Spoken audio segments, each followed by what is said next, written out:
السلام علیکم ورحمۃ اللہ وبرکاتہ۔ اعوذ باللہ من الشیطان الرجیم، بسم اللہ الرحمن الرحیم۔ اللہم صلی وسلم علی نبینا محمد صلی اللہ تعالی علیہ وآلہ وسلم۔ عزیزان من، جیسا کہ آپ کو معلوم ہے کہ گزشتہ سبق کے اندر ہم نے سورۃ البقرہ کی آیت نمبر 3 اور 4 کی تفسیر پڑھی تھی۔ آج انشاءاللہ بإذن اللہ اللہ تعالیٰ کی توفیق سے ہم اس کی اگلی آیات کا مطالعہ کریں گے۔ سب سے پہلے ہم گزشتہ سبق کا خلاصہ دیکھ لیں گے تاکہ آج کے سبق کے ساتھ اس کا ایک ربط قائم ہو جائے، مضمون واضح ہو جائے اور اچھی طرح سے سمجھ آ جائے۔ گزشتہ سبق کے اندر ہم نے پڑھا کہ اللہ رب العالمین ارشاد فرماتے ہیں کہ اس قرآن کو ہم نے نازل کیا اور اس میں کوئی شک نہیں، اور پرہیزگاروں کے لیے ہدایت ہے۔ پھر پرہیزگاروں کے اوصاف بیان فرمائے، یعنی متقی لوگوں کی خصوصیات کو اللہ تعالیٰ نے بیان فرماتے ہوئے پہلی خصوصیت بیان فرمائی، یؤمنون بالغیب، جو بن دیکھے اللہ تعالیٰ پر اعتماد کرتے ہیں اور اس کے پیغمبر پر ایمان لاتے ہیں اور اس کی کتابوں کو مانتے ہیں۔ دوسری خصوصیت بیان فرمائی کہ نماز قائم کرتے ہیں۔ نماز ایک ایسی عبادت ہے کہ جس پر اسلام کی عمارت کھڑی ہے۔ آپ علیہ الصلوۃ والسلام نے فرمایا، الصلاۃ عماد الدین، نماز دین کا ستون ہے اور ستون کے بغیر کوئی عمارت کھڑی نہیں ہو سکتی۔ اعوذ باللہ، اگر ہم نماز کو دین میں سے نکال دیں تو دین کی عمارت کھڑی نہیں ہو سکتی۔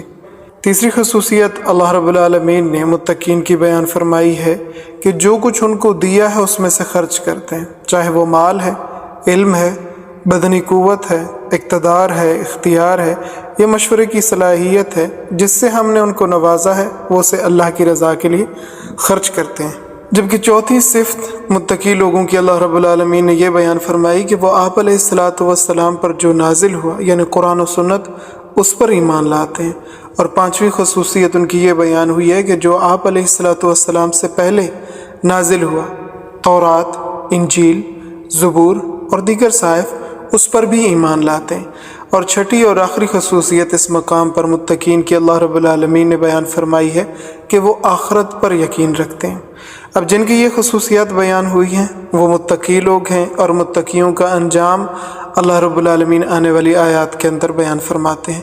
اولئک علی ھدی من ربہم، یہی لوگ ہدایت پر ہیں اپنے پروردگار کی طرف سے۔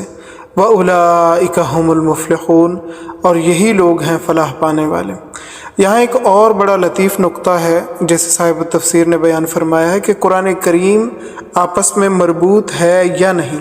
تو اس سلسلے میں مفسرین کرام کے دو گروہ سامنے آتے ہیں، یعنی دو نظریے ہیں جن کی وہ پیروی کرتے ہیں۔ ایک گروہ کا نظریہ یہ ہے کہ کوئی ربط نہیں ہے، جس طرح ایک شاہی فرمان جاری ہوتا ہے، بادشاہ کو اپنے کچھ کام ہیں جو مطلوب ہوتے ہیں تو وہ ایک وزیر کے ذمے کوئی کام لگا دیتا ہے، دوسرے وزیر کے ذمے کوئی کام لگا دیتا ہے۔ باورچی کو کچھ بنانے کے لیے کہا جاتا ہے، دھوبی کو کوئی کپڑے تیار کرنے کے لیے کہا جاتا ہے۔ اسی طرح دیگر جو ملازمین اور خدام ہوتے ہیں ان کو ان کے ذمے کے کام ان کے حال کے مطابق ان کے ذمے لگا دیے جاتے ہیں، اور ان کاموں کے اور ان احکام کے درمیان میں کوئی ربط تلاش نہیں کیا جاتا۔ بس بادشاہ سلامت کو جو خدمت مطلوب ہے وہ کسی کے بھی ذمہ لگا دی جاتی ہے اس کے حال کے مطابق۔ اسی طرح اللہ تعالیٰ نے قرآن کریم میں ہر ایک کے حال کے مطابق احکام جاری فرمائے، ان میں ربط تلاش کرنے کی چندہ ضرورت نہیں۔ بس شاہی فرمان ہے، اسے سنو اور اسے مانو اور پھر اس کے اوپر عمل کرو۔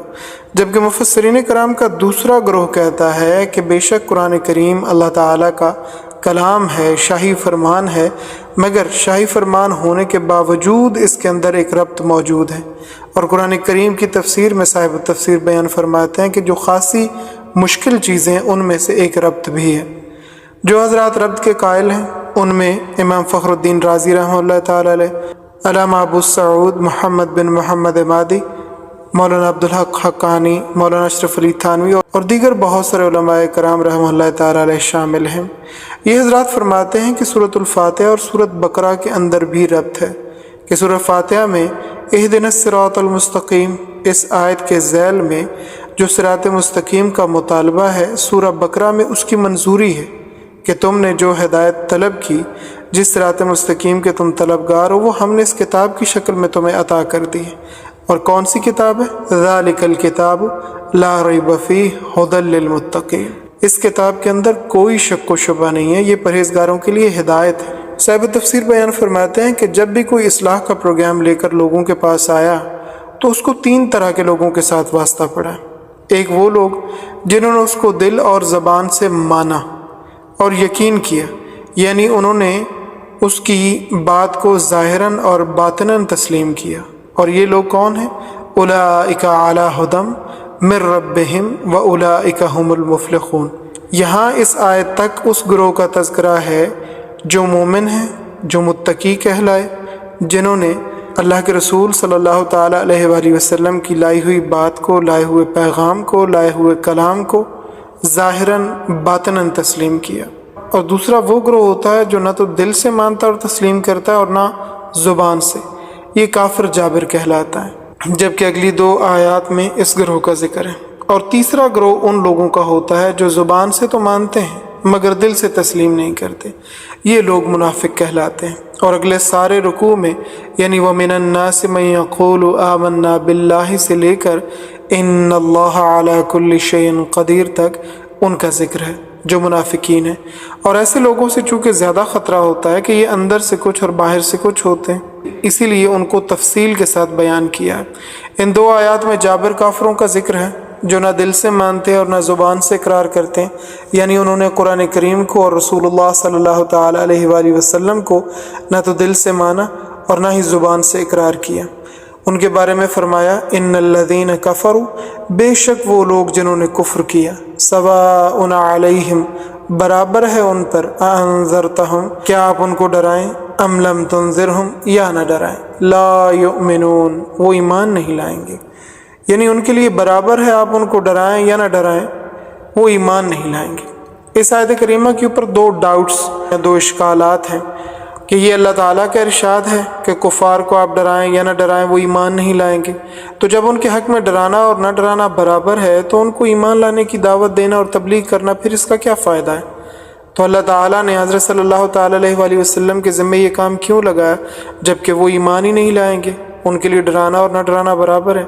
اس کے جواب میں قاضی بیضاوی اور علامہ آلوسی رحمہ اللہ تعالیٰ علیہ فرماتے ہیں کہ اللہ تعالیٰ نے سواء علیہم فرمایا، سواء علیہ کا نہیں فرمایا، یعنی ان کافروں کے لیے یہ برابر ہے۔ ایسا نہیں ہے کہ آپ علیہ الصلاۃ والسلام کے لیے تبلیغ کرنا نہ کرنا برابر ہے، بلکہ آپ علیہ الصلاۃ والسلام کو دعوت اور تبلیغ کا ثواب ملے گا، کوئی مانے یا نہ مانے۔ اور اب بھی مسئلہ یہی ہے کہ کوئی کسی کو خیر کی بات، حق کا پیغام پہنچاتا ہے تو انشاءاللہ باذن اللہ اس کو اس عمل کے اوپر ثواب ملے گا۔ اگر کوئی خوش قسمت اس کو مان لے تو نور علی نور، اور اگر کوئی نہیں مانتا تو کہنے والے کے، پہنچانے والے کے ثواب میں کوئی کمی نہیں آئے گی۔ دوسرا اشکال یہ وارد ہوتا ہے کہ اللہ تعالیٰ نے فرمایا لا یؤمنون، وہ ایمان نہیں لائیں گے، حالانکہ بہت سارے کافر ایمان لائے۔ تو اس اشکال کے جواب میں مفسرین کرام فرماتے ہیں کہ اس کا مصداق وہ کافر ہیں جن کے متعلق اللہ تعالیٰ کے علم میں تھا کہ ان کی استعداد خراب ہے اور ان کا خاتمہ کفر پر ہونے والا ہے، جیسے ابو جہل، ابو لہب، عتبہ، شیبہ، عاص بن وائل، ولید بن مغیرہ وغیرہ، جن کا خاتمہ کفر پر ہی ہوا اور جن کی قسمت میں ایمان نہیں تھا۔ اگلی آیت کریمہ بہت غور طلب ہے۔ اللہ تعالیٰ فرماتے ہیں ختم اللہ علی قلوبہم، مہر لگا دی اللہ تعالیٰ نے ان کے دلوں پر، وعلی سمعہم، اور ان کے کانوں پر، وعلی ابصارہم غشاوہ، اور ان کی آنکھوں پر پردے۔ یہاں پر بھی یہ اشکال پیدا ہوتا ہے کہ جب اللہ تعالیٰ نے ان کے دلوں پر مہر لگا دی، کانوں میں ڈانٹے چڑھا دیے اور آنکھوں پر پردے ڈال دیے، یعنی ان کی ہدایت کے سارے رستے ہی بند کر دیے، تو پھر اس کے بعد اگر وہ ایمان نہیں لائیں گے تو ان کا کیا قصور؟ وہ رب تعالیٰ سے زیادہ زوراور تو نہیں ہے کہ خود پردے اٹھا لیں، ڈانٹے نکال لیں اور دلائل کو دیکھ کر سن کر ایمان لیں۔ رب ہے، اس سے زیادہ طاقتور تو کوئی نہیں ہو سکتا۔ اور کافر بھی رب کو رب مانتے تھے، ایسا نہیں کہ وہ بالکل نہیں مانتے تھے، اور مشرک بھی رب تعالیٰ کے وجود کے قائل تھے، ایسا نہیں کہ وہ رب تعالیٰ کے وجود کے قائل نہیں تھے، بلکہ وہ بہت زیادہ ظاہراً عقیدت بھی شو کرتے تھے، اور یہ قرآن کریم سے ثابت ہے۔ اس کی تفصیل ہم پہلے اگرچہ پڑھ چکے ہیں، لیکن یہاں اس موضوع کے ساتھ اس کی مناسبت ہے، لہٰذا پھر سے اسے دہرا لیتے ہیں۔ 8ویں پارے کے اندر اللہ تعالیٰ نے مشرکوں کا دستور بتایا، اور بناتے ہیں اللہ تعالیٰ کے لیے اس کی پیدا کی ہوئی کھیتی سے اور مویشیوں سے ایک حصہ، فقالو، پھر کہتے ہیں ھذا للہ، یہ حصہ اللہ تعالیٰ کے، بزعمہم، اپنے خیال کے مطابق، وھذا لشرکائنا، اور یہ ہمارے شریکوں کا ہے۔ اس سے یہ ثابت ہوتا ہے کہ مشرک پہلے اللہ تعالیٰ کا حصہ نکالتے تھے، پھر خود ساختہ معبودوں کا حصہ نکالتے تھے۔ سورہ یونس کے اندر آتا ہے کہ مشرک جن کی رب کے علاوہ پوجا کرتے تھے کہتے تھے کہ یہ اللہ تعالیٰ کے پاس ہمارے سفارش کرنے والے، اللہ تعالیٰ کی ذات بہت بلند ہے اور ہم بڑے گھٹیا حقیر لوگ، اللہ تعالیٰ تک ہماری رسائی کہاں، یہ ہماری سفارش کرتے ہیں۔ وہ اس بات کو اس طرح سے سمجھاتے تھے کہ جیسے ملک کا ایک سربراہ ہے اور پھر اسی ملک کی رعیت ہے، تو رعیت میں سے ہر آدمی کو یہ ایکسیس نہیں ہے کہ وہ ملک کے حاکم کے پاس جا سکے، بلکہ اس کو درمیان میں کچھ واسطے تلاش کرنا پڑتے ہیں، جیسے MNAs، MPAs، پرائم منسٹر، ان کا واسطہ ڈالا اور پھر اس حاکم کے ساتھ ملاقات کر لی اور اس تک اپنی بات کو پہنچا لیے۔ اسی طرح وہ کہتے ہیں کہ ہم ان کے ذریعے خدا تک پہنچتے ہیں، اور سورہ زمر کے اندر ان کا دعویٰ موجود ہے۔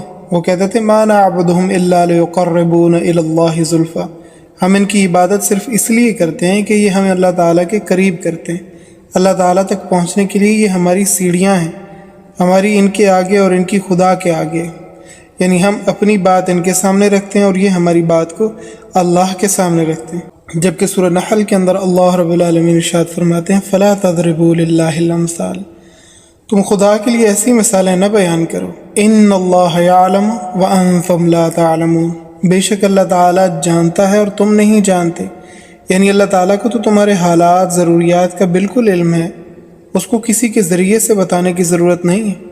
اور یہ جو تمہارے صدر وغیرہ ہیں جن کی مثالیں تم سامنے لاتے ہو، یہ لوگ تو کچھ بھی نہیں جانتے۔ اس کے علاوہ بھی وہ اللہ تعالیٰ کے لیے ایسی مثالیں دیتے تھے جیسے مکان کی چھت پر چڑھنے کے لیے سیڑھیوں کی ضرورت ہوتی ہے، اڑ کر تو کوئی پہنچ نہیں سکتا، تو جن کی ہم پوجا کرتے ہیں یہ اللہ تعالیٰ تک پہنچنے کے لیے ہماری سیڑھیاں ہیں۔ اس کا جواب اللہ تعالیٰ نے اس طرح دیا ہے نحن اقرب الیہ من حبل الورید، ہم تو اس کی شہرک سے بھی زیادہ قریب ہیں، تو یہاں کون سی سیڑھی لگاؤ گے پھر؟ اس ساری گفتگو سے ہم یہ بات سمجھے ہیں کہ مشرک رب تعالیٰ کو منکر نہیں ہوتا بلکہ بظاہر بڑا عقیدت مند ہوتا ہے اور رب تعالیٰ کو بڑا بھی سمجھتا ہے اور مانتا بھی ہے۔ تو جب رب تعالیٰ نے ان کے دلوں پر مہر لگا دی، کانوں پر مہر لگا دی، آنکھوں پر پردے ڈال دیے، تو وہ ان کو ہٹا کر کیسے ایمان لا سکتے ہیں؟ اسی طرح سورہ مدثر میں آتا ہے یضل اللہ من یشاء ویہدی من یشاء، اللہ تعالیٰ جسے چاہتا ہے گمراہ کرتا ہے اور جسے چاہتا ہے ہدایت دیتا ہے۔ تو ہدایت اور گمراہی تو اللہ تعالیٰ کی مرضی سے، تو پھر گمراہیوں کا کیا قصور؟ یعنی وہ لوگ جو گمراہ ہو گئے پھر ان کا کیا قصور ہے؟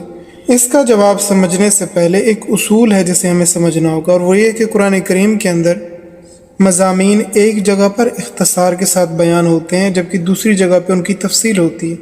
قرآن پاک نے کسی مسئلے میں کوئی شبہ نہیں چھوڑا۔ اگلی نشست میں انشاءاللہ تعالی اللہ تعالیٰ کی توفیق سے ہم ان اشکالات کے بارے میں پڑھیں گے۔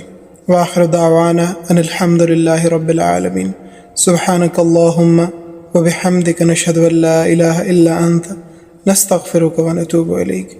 السلام علیکم ورحمۃ اللہ وبرکاتہ۔